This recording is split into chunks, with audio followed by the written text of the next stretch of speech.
Be sure to read and follow the safety guidelines to protect your computer from potential damage and ensure your personal safety. For more information about safety guidelines, see the owner's manual at dell.com/support. Before you begin, turn off the computer and disconnect all the attached peripherals. To remove the wireless module, remove the 5 screws on the base cover. Loosen the 2 captive screws on the rear of the base cover and lift the cover off the system. Find the battery cable and remove the piece of tape.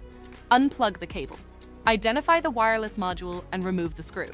Unlatch and disconnect the cables to remove the module from the system. To reinstall the wireless module, place it back in the system and reconnect the cables. Relatch and tighten the screw to secure it. Plug in the battery cable and reattach the piece of tape. Place the base cover back on the system and secure it with the 7 total screws. For more information about your Dell system, visit dell.com/support.